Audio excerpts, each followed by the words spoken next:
J'étais simplement une petite employée. Et elle me dit tout de suite, vous êtes en danger, il faut partir absolument de Paris. Je vais vous donner 2 adresses où vous pourrez trouver des passeurs. Elle dit, vous êtes en danger, ne retournez surtout pas chez vous, parce que les flics continuaient leurs recherches.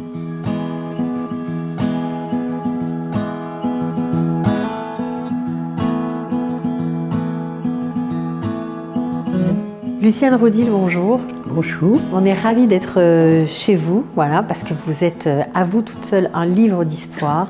Compte tenu de l'âge. Eh ben c'est sûr, vous avez 98 ans, vous venez de faire votre alia et il paraît que vous allez à l'ULPAN. Oui, ça c'est un petit problème pour moi. J'arrive pas à suivre. Je pense qu'il y a un petit quelque chose.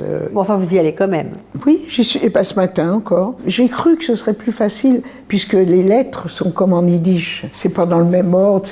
Il y a des points et des tirets qui me troublent. J'ai le plaisir d'entendre parler l'hébreu, mais ça m'est difficile. Vous êtes venu en Israël pour rejoindre vos enfants, votre fille en fait? Aussi parce que je commençais à être un petit peu fatigable, c'est difficile de vivre toute seule. Et ma fille Estelle, c'est elle qui m'a beaucoup encouragée. À venir. Je venais 1 ou 2 fois par an pour les fêtes et j'étais venue plusieurs fois déjà. Ça a été dur de quitter la France? D'une certaine façon, pas dur, mais je ne m'imaginais pas quitter la France. C'était pas dur parce que je me dis je viens, je peux partir quand je veux, etc. Ceci dit, compte tenu de l'âge et puis compte tenu des attaches tellement chaleureuses que j'ai avec mes enfants ici, mes petits-enfants, mes arrière-petits-enfants, maintenant je vois les choses tout à fait autrement. Mais si je n'avais pas eu mes filles, on ne pratiquait pas chez moi. Parce que quand je me suis mariée, mon mari avait perdu, lui, toute sa famille à Varsovie, 2 petites sœurs, un frère, ses parents, il n'y avait plus personne à Varsovie. Et la religion, pour lui semblait quelque chose qu'il ne pouvait plus accepter. Alors, j'ai découvert, même après m'être mariée, enfin, je ne me serais pas mariée avec un non-juif de toute façon. J'ai su bien après qu'il allait de temps en temps à la synagogue sans que je le sache. Vous savez, il avait beaucoup souffert de la disparition de sa famille. Et il ne voulait pas en parler, c'était un poignard dans le cœur. Mon mari, il était très instruit dans la religion, il connaissait parfaitement, il avait été élevé dans la religion juive, même à Varsovie, lui il avait été comme tout le monde, même ceux qui ne pratiquaient pas beaucoup, les enfants allaient au Cheder. Et ensuite, dans les écoles, bon, malgré l'antisémitisme, parce qu'il y avait aussi du rationnement pour les juifs, mon mari travaillait assez bien à l'école, ses parents ont vu qu'il faisait de la politique. Il était communisant, comme beaucoup de jeunes juifs qui croyaient tout ce que les Russes leur racontaient, qu'il n'y aurait plus d'antisémitisme, plus de haine, qu'il n'y aurait plus de capitalisme, ni rien. Alors il s'était un petit peu laissé entraîner, et mon mari devait faire des études de médecine. Donc son père a dit le meilleur moyen c'est de l'envoyer en France. À l'époque où en France c'était ouvert à tout le monde. C'était l'Eldorado, c'était la terre d'accueil. C'était la terre d'accueil. C'était la terre où on pouvait se réaliser. On pouvait se réaliser. De tout faire. Écoutez, moi à 12 ans, je me rappelle encore de Léon Blum faisant un grand discours, Place de la Nation. Pourtant je ne connaissais pas beaucoup la politique, mais il m'a enthousiasmé. Et donc, si vous voulez, la France était le pays ouvert. Et j'ai toujours été élevée comme ça, malgré que la religion était plutôt très faible, puisque j'avais même pas été à Copernic. Non, c'est ensuite mes filles qui sont allées. Mais moi, j'allais jamais à la synagogue. Mes parents n'allaient jamais à la synagogue. Vous n'aviez pas trop de notions, quoi. C'était pas votre truc. Vous n'avez pas été élevée là-dedans. J'ai pas été élevée. Écoutez, la religion, ça vient quand même des parents, s'il y a quelque chose qui les dirige. Moi, mes parents étaient... Mon père lisait, comment c'était ce journal yiddish, Neue Presse, qui était le journal communiste enfin, il n'était pas communiste vraiment, il n'était pas politique, mais le Neue Presse, c'était ce que lisaient tous ces juifs, tous ces petits juifs qui venaient d'Europe centrale. Ils étaient presque tous communistes en France. Vous avez grandi dans cette ambiance, dans ce Paris-là.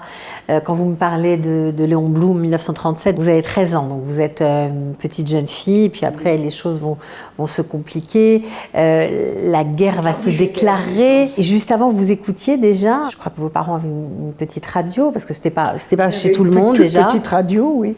D'ailleurs, qu'il fallait rendre quand Pétain, au début de la guerre, Pétain a demandé à tous les Français de rendre la radio qu'ils avaient, les bicyclettes, les radios, etc. Il fallait tout rendre. C'est comme ça que vous avez aussi écouté les discours d'Hitler.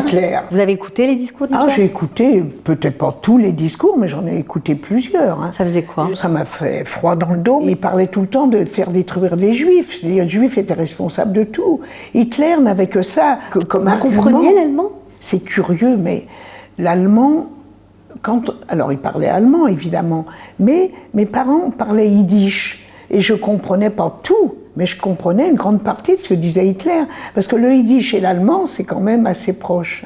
J'avais peur, mais bon, on était en France, on n'imaginait pas qu'il y aurait un problème. Alors mon père, à la suite de son inscription, en août 1942. Il a été s'inscrire sur la demande du gouvernement de Vichy. Il s'est fait inscrire. Il allait se faire recenser. Et un mois après, il a été arrêté par la police française, en août même 1942. Donc arrêté, vous ne l'avez plus jamais revu? Moi, je ne l'ai jamais revu. Et j'étais même pas à la maison, puisque ma mère nous avait envoyés en Bretagne chez ces paysans bretons qui avaient été très gentils avec nous, pour qu'on passe un mois. Un mois de vacances. Quand je suis rentrée, ma mère, qui ne m'avait pas écrit, elle écrivait très mal d'ailleurs en français, mais quand elle me dit « Papa a été arrêté ». Ça a été un choc pour moi, je ne savais pas qu'il avait été arrêté. Et très vite quand même, compte tenu de la politique collaborationniste qu'il y a eu, à partir de Pétain, j'ai tout de suite compris, je ne sais pas pourquoi, que mon père était en danger mortel. C'était drôle, j'avais 12-13 ans à l'époque. Mais je ne savais pas qu'il allait mourir dans ces conditions. Mon petit frère était très jeune, il avait 4-5 ans. Alors vous voyez, mes parents n'étaient pas pratiquants, je vous le dis quand même. Mais quand mon frère est né, mon père a dit « ce sera mon Kaddish ». Je ne savais même pas ce que ça voulait dire, le Kaddish, mais il a été circoncis immédiatement sans se poser de questions même. L'immigration des Juifs, surtout des petits Juifs, qui étaient pauvres et tout, ils ont été très vite accueillis en France, quoique les syndicats quelquefois étaient contre aussi, il ne faut pas dire. Mais ils ont été accueillis, on pouvait faire des études, on pouvait devenir... Ils savaient qu'il y avait des médecins juifs, que tout était ouvert. Et moi, je voulais être maîtresse d'école, et j'étais heureuse d'être à l'école aussi. Alors, si vous voulez, la situation... Alors, à partir de l'arrestation de mon père, on a compris quand même que ça allait aller mal. Mais jamais on avait... Enfin, on n'imaginait pas à ce point. Alors, il a été à Drancy, arrêté à Drancy, où il est resté de septembre, même août 1942, à mars 1943, où il a été déporté. Il nous écrivait, alors vous savez, à Drancy, on pouvait écrire des cartes. Mon père ne savait pas très bien écrire le français. Enfin, il nous envoyait des cartes écrites par un copain. Et dans une des cartes, écoutez, j'en pleurerai encore maintenant, mon père, qui était dans des conditions terribles à Drancy, me mettait « Lulu, pense à ton brevet ». Lui qui écoutez, c'est terrible ça, lui qui était dans des conditions épouvantables, parce que Drancy, ça a été épouvantable, et bien il se préoccupait que je prépare bien mon brevet pour que je le réussisse. Et lui, il n'avait pas d'instruction personnelle. C'est très juif d'ailleurs. Alors, il n'y avait pas de religion à la maison. Ma mère achetait du pain azim à Pessard. Je ne savais même pas. Moi, je croyais que c'était pour faire comme les Français qui achetaient. Bon. Vous savez, mais ma mère n'était pas unique dans son genre. Hein. Mes parents n'étaient pas uniques. La plupart des petits juifs, les juifs pauvres surtout, qui arrivaient de Pologne ou de Lituanie, ou de l'Europe centrale, c'était très vite assimilé. Dans un pays où on pouvait gagner sa vie, où on pouvait faire des études, l'antisémitisme existait, mais pas... Moi, j'ai jamais entendu... C'est pas virulent, quoi. Vous en avez pas souffert, a priori. Et donc, ils se sont tous laissés avoir par cet antisémitisme qui a, en effet, grandi énormément à partir de Hitler. Il y en avait un peu avant, mais... on n'en sentait pas. Vous savez, les Juifs, quand ils savaient que leurs enfants pouvaient aller dans les lycées les plus prestigieux, en Pologne, ça n'existait pas. Moi, j'ai lu un livre où les étudiants juifs, les quelques étudiants juifs à Varsovie, n'avaient pas le droit de s'asseoir sur les bancs de l'université. Ils devaient s'asseoir sur des bancs spéciaux au bout de la salle. Quand ils se sont trouvés en France, ils ont perdu la religion, beaucoup. Et Israël, c'était pas encore quelque chose qui les fascinait, parce que c'était pas encore, c'était pendant la guerre. Les Juifs, ils s'intéressaient à la création d'un État juif, c'était dans des milieux intellectuels. C'était pas, on va dire, les petites gens, les ouvriers, pas du tout. Du tout. Vous parlez de ça, mais vous avez vous aussi vécu un miracle, on peut le dire, parce que vous avez été sauvé. Vraiment, c'est incroyable votre histoire, vous allez nous la raconter, mais quand votre père a été prisonnier, vous, est-ce que vous vous êtes caché ou pas du tout? On était toujours dans l'appartement, quand il a été arrêté, l'appartement loué d'ailleurs, appartement très très modeste. On a continué avec ma mère, ma sœur et mon frère. On allait quelquefois dans un café à Drancy, d'où on pouvait voir parfois les prisonniers, mais nous, on n'a jamais vu mon père. Alors il y a beaucoup de gens qui venaient là, à la porte de Drancy, et puis les flics ne les laissaient jamais rentrer, bien sûr. On a continué comme ça, en espérant que mon père allait être libéré, et ma mère a pris un petit peu de travail dans la couture.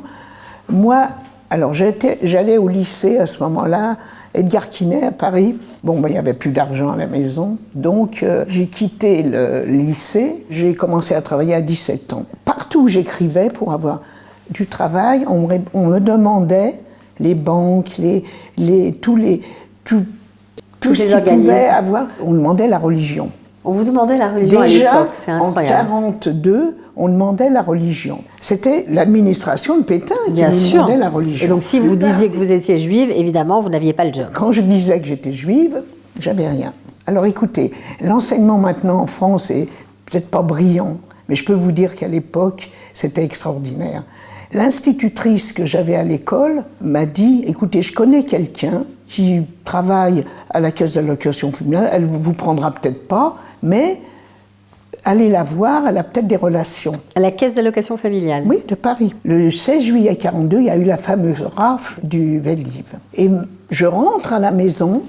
Je travaillais depuis 8 ou 15 jours seulement. À la caisse d'allocation familiale? À la caisse d'allocation familiale. Je faisais des petits trucs, c'était pas... Je peux vous dire que les Français, il y a eu de tout, mais il y en a eu de formidables. Ma mère me dit « Oh, tu sais, il y a un flic qui m'a dit qu'on allait arrêter. » Le flic avait dit à votre maman « Vous allez vous faire arrêter, ne dormez pas là ce soir ». Qu'est-ce qu'il lui a dit? Il lui a dit dans la rue « Vous allez vous faire arrêter ». Il a vu son étoile. J'ai dit à ma mère « Écoute, on ne peut pas rester ici puisqu'il nous a dit ça. » Elle avait encore de la soupe sur le feu, tout ça, une soupe aux lentilles, c'est très biblique. Ma mère se reposait beaucoup sur moi. Alors, on avait des amis qui habitaient dans le 20e aussi, enfin des amis d'école. Et je dis, écoute, on va aller chez les Jaillards, on va leur demander s'ils peuvent nous héberger ce soir. Parce qu'il avait bien précisé, ce soir, on va arrêter des femmes et des enfants. Et puis, il fallait se dépêcher, parce qu'il y avait un couvre-feu à 20h. Et de la rue des Pyrénées, il y avait bien un quart d'heure, 20 minutes de marche. Et ma sœur est allée dormir, je lui ai conseillé d'aller dormir chez une copine. Je ne sais pas pourquoi, j'avais l'impression que c'était dangereux. À force d'avoir écouté les propos tellement terribles d'Hitler, et puis pas seulement. Mais Pétain avait déjà sa politique extrêmement anti-juive. Et donc, on va chez ces gens-là, et je ne sais pas comment on a dormi, on a dû dormir par terre. Je me lève le matin avec ma mère, je me dis, le flic, peut-être il a exagéré, peut-être il n'y a rien eu. Je sors de cet immeuble, je me rappelle encore, il y avait une porte cochère, vous savez, les portes cochères. Et en descendant l'escalier, je vois un flic, donc, puisqu'on appelait ça les flics avant, un flic qui marchait dans la rue avec une femme à côté de lui qui pleurait et qui avait un petit baluchon. Là, j'ai compris qu'il y avait un danger. Et j'enlève l'étoile. Alors, je travaillais déjà à la caisse d'allocation familiale et je me suis dit, mademoiselle Ardouin, d'ailleurs, je regrette de ne pas l'avoir fait nommer juste. C'était votre patronne, mademoiselle Ardouin? C'était ma patronne, mais de toute la caisse d'allocation familiale. Je demande si je peux voir mademoiselle Ardouin, que je ne connaissais pas. C'est pas elle qui m'avait procuré le poste. Parce que je savais que c'était la directrice, et je ne sais pas qui m'avait dit, elle a un poste aussi à la mairie de Paris. Peut-être que ça m'a frappée. Elle me reçoit, et elle me dit tout de suite, Vous savez, elle ne me connaissait pas non plus, j'étais simplement une petite employée. Et elle me dit tout de suite, vous êtes en danger, il faut partir absolument de Paris. Je vais vous donner 2 adresses où vous pourrez trouver des passeurs, mais il faut partir de Paris. Elle dit, vous êtes en danger, ne retournez surtout pas chez vous, parce que les flics continuaient leur recherche. Pour être sûr qu'on n'allait pas retourner chez nous, elle m'a fait donner ma petite paye, le 16 juillet, j'avais une petite paye de 2 mois, et des billets pour aller à Dijon. Donc elle vous a payé les billets de train? Des billets de train qu'elle nous a donnés, et elle a demandé à une employée de nous accompagner pour être sûre qu'on allait partir. Elle nous avait donné une adresse à Dijon et une autre à Chalon-sur-Saône. Elle faisait partie de la résistance, Mademoiselle Ardoin? Je pense qu'elle en faisait partie. Je n'ai pas connu après ce qu'elle a fait faire. À Dijon, on n'a pas trouvé la personne qui avait déjà été arrêtée. Et à Chalon-sur-Saône, où on allait aussi trouver un pasteur. C'est un pasteur qui devait nous trouver un passage. Pour aller où? Pour aller vers le sud, parce qu'il y avait la ligne de démarcation à ce moment-là, que Pétain avait signée. La France était coupée en 2. Et j'avais une tante qui était en Dordogne. Donc notre idée, c'était d'essayer de la rejoindre. Vous arrivez à Chalon-sur-Saône. Mademoiselle Ardoin nous avait dit traverser la ligne de démarcation, c'est-à-dire la Loire. Alors, à Chalon-sur-Saône, il était déjà arrêté, le passeur, et il n'y avait plus que Dijon. On reprend le train, donc on avait des billets jusqu'à Dijon aussi. Et à Dijon, qui était pleine d'Allemands à ce moment-là, on n'a pas trouvé non plus le passeur. Okay. Alors, on s'est dit, mais il était déjà tard le soir, j'ai dit, il faut qu'on dorme quelque part. C'est moi qui dirigeais un petit peu les choses, hein, parce que mes parents qui parlaient toujours yiddish... C'est vous qui parliez français, donc c'est vous Voilà, et moi je parlais français. On avait très peu d'argent avec nous. J'avise un petit hôtel, peut-être un hôtel de passe, j'en sais rien. Et on rentre dans cet hôtel et je demande une chambre. Je vous raconte ça parce que c'est assez typique aussi. Je demande une chambre, la dame, je ne voyais pas que c'était un hôtel de passe, mais c'était très très modeste. La dame qui était au comptoir me dit, votre carte d'identité. Alors je lui dis, nous n'avons pas de carte d'identité. J'avais déchiré la carte d'identité sur laquelle il y avait juif dessus. Elle a levé la tête, elle nous a regardés, et je ne sais pas pourquoi, elle a dû sentir qu'on était des gens en difficulté. Et elle nous a dit, je vous donne une chambre, et s'il y a un problème, je vous réveille dans la nuit. Et on n'a pas dit qu'on était juifs. Non, vous n'avez rien dit, mais elle a tout compris. Tout compris. On a dormi là. Le matin, on nous avait donné une adresse. Des amis aussi qu'on avait, ils avaient une maison de campagne dans la zone sud. On a réussi à prendre un train. Et on a beaucoup marché. J'ai eu des ampoules aux pieds. Et on est arrivé quand même en Dordogne. On a traversé la Loire avec un passeur. Et on était une vingtaine, une quinzaine. Et le passeur nous a dit, moi je me fais payer parce que je risque tout. Alors là aussi, on a trouvé un passeur. Et quand il est passé devant nous, et j'ai dit, mon père est prisonnier, on n'a pas d'argent. S'il est prisonnier, j'ai évité de dire qu'il était déporté. Vous donnez ce que vous pouvez. Voilà, l'histoire du passage. Vous êtes passé là aussi. Oui. Mais vous avez une succession de bonnes étoiles. Quand on a voulu aller en Dordogne, à la gare, ma mère a été arrêtée par la police française qui a dit, mais vous ne pouvez pas passer, vous n'avez pas d'autorisation. Vos filles... Elles sont françaises, on parlait le français évidemment. Alors ma sœur et moi, on a pu passer pour aller en zone libre, mais pas ma mère.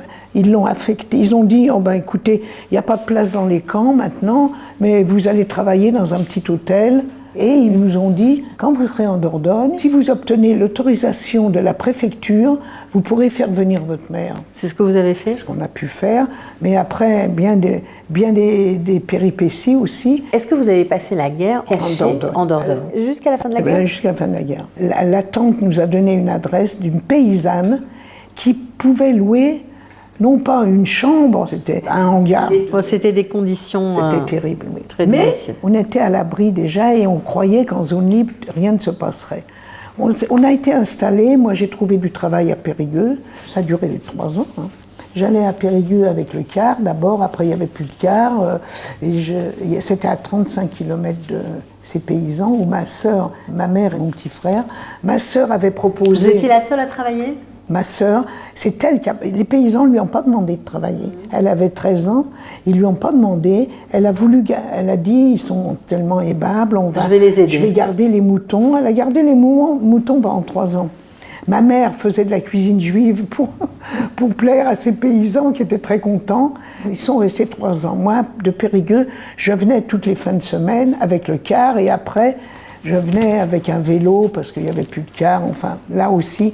Et c'est un jeune homme juif que j'ai manqué d'épouser d'ailleurs, qui m'avait prêté son vélo, un Alsacien. Ce qui est fou, c'est qu'après tout ça, toutes ces péripéties, après la guerre, vous êtes retourné, comme beaucoup, à Paris. On est retourné à Paris avec ma mère. Vous êtes retourné dans votre logement ? Alors, on a voulu retourner dans notre logement, mais le gérant l'avait loué déjà à d'autres personnes. On a même fait un procès. Les avocats juifs qu'on avait vus nous ont dit « vous faites un procès, mais ça n'a pas marché ». Et la ville de Paris, à ce moment-là, juste après la guerre, avait des chambres qu'ils attribuaient. Nous, on nous a attribué une chambre rue du Pont-Louis-Philippe. Maintenant, c'est les gens très riches qui habitent par là, mais là, ça devait être démoli. Et on a eu l'attribution c'était une pièce, et on était 3 à vivre là-dedans. Mais bon, il y avait des rats dans l'escalier, enfin bon. Mais on a vécu un bon moment, là. Et puis ma mère travaillait, elle faisait des ménages. Donc vous êtes revenu en France, vous avez repris votre vie normale, vous avez repris votre travail aux allocations familiales ? Oui. Moi, j'avais pas tellement envie de revenir aux allocations familiales. Ma mère m'a dit, écoute, tu peux avoir une place là, retourne-y. Vous savez, on écoutait plus les parents que maintenant. Et alors, j'y suis allée et ça a été quand même ma chance. Parce que, en effet, on m'a reprise tout de suite à la caisse d'allocation familiale. Et j'ai fait une carrière quand même là-bas, j'ai eu quand même des opportunités. Et jusqu'à ma retraite, j'ai travaillé là-bas. On a fait donner, nous, l'inscription sur l'attitude des paysans qui nous ont accueillis, qui ont accueilli ma mère, ma sœur et son petit frère, qui ont été extraordinaires. Alors la famille en question, eux sont des Justes des Nations aujourd'hui ? Aujourd'hui.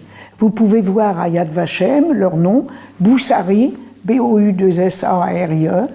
Il y a leur nom à Yad Vashem et il y a leur nom à Paris aussi. Sur le mur, vous savez, le mur où il y a le nom des déportés, et à l'extérieur du mur, il y a le nom des gens qui ont reçu la médaille des Justes. Et on ne regrette pas parce qu'on a encore des relations avec, non pas ces paysans qui sont morts depuis un moment, mais avec leurs filles, etc.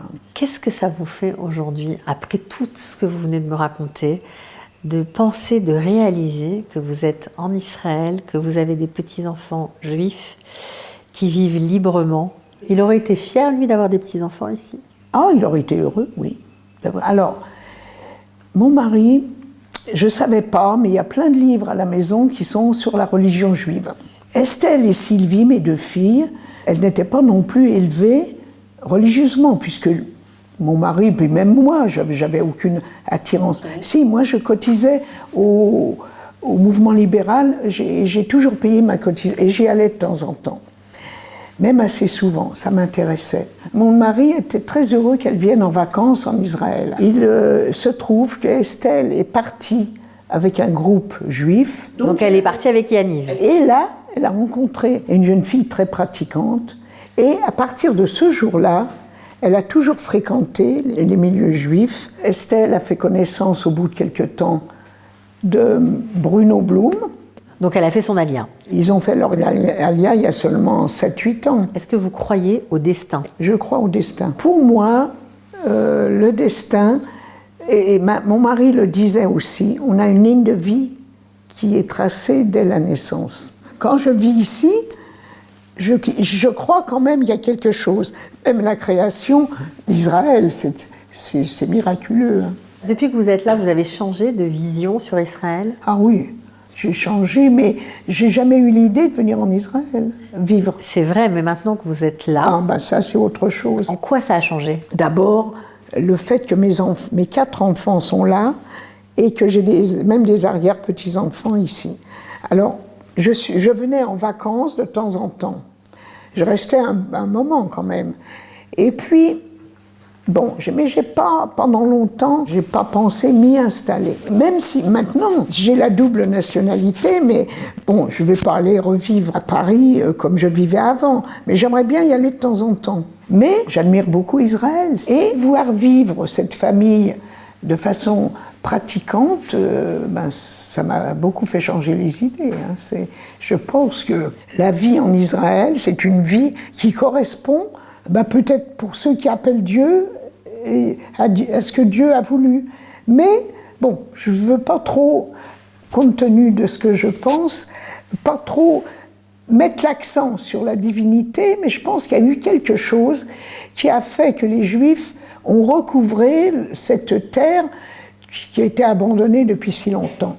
Et quand je suis ici, j'apprécie beaucoup la façon de vivre, l'idée du Shabbat, je trouve ça civilisé. Je trouve que c'est quelque chose qui fait que dans une vie où, et ça m'a appris beaucoup de choses, dans une vie où tout le monde est stressé, il n'y a pas de limite à rien du tout, même les mœurs, ça aussi, même les mœurs, enfin même en Israël, il y a des choses qui ne vont pas.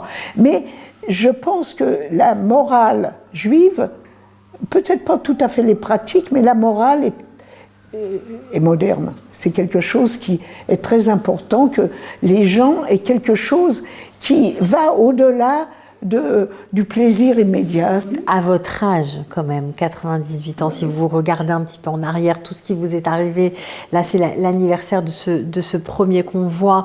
Qu'est-ce qui vous reste en tête de tout ça quand vous voyez l'antisémitisme qui ressurgit en France? En France comme ailleurs. En France comme ailleurs, évidemment. La guerre aujourd'hui en Ukraine avec les Russes. Qu'est-ce que vous pensez de ça? Mais je pense que le genre humain est terrible, que la nature humaine est violente, que l'antisémitisme c'est quelque chose d'épouvantable, même que j'en ai souffert aussi, bien sûr. Là, je ne vais pas faire un exposé sur Dieu, mais j'ai du mal à le croire, surtout avec ce qui s'est passé. Pendant la Shoah? Pendant la Shoah. Je trouve qu'il ne faut pas dire que les Juifs ont payé pour ce qu'ils avaient fait de mal. Et comme j'ai entendu certains religieux qui le disent, je pense que la destinée des Juifs, malheureusement, a été d'être détruite par l'antisémitisme. Et j'ai toujours eu de la considération pour les Juifs. Comme je lis beaucoup, j'ai lu beaucoup de livres juifs en français, mais où j'ai vu combien le judaïsme a été extraordinaire. Et aujourd'hui même, je lis un article sur Proust. Il paraît Proust avait une mère juive. Il n'a jamais été pratiquant, mais j'ai découvert qu'il était juif. Et combien de juifs ont été des meneurs, enfin de la civilisation, on peut dire, non seulement la littérature, mais la philosophie, tout. Alors si on suit certains préceptes qui font qu'on s'améliore avec les préceptes religieux, ça me va tout à fait. Mais Dieu lui-même, non, j'y crois pas. Mais quand je dis destinée, est-ce que je ne m'approche pas un peu? Parce qu'à l'âge que j'ai, et peut-être avec les idées que j'ai maintenant, de vivre avec des gens qui sont pratiquants, je trouve que j'ai une grande chance. Nous, on vous souhaite la bienvenue déjà. Merci pour vous être confié. On vous souhaite une longue vie auprès des vôtres. J'espère.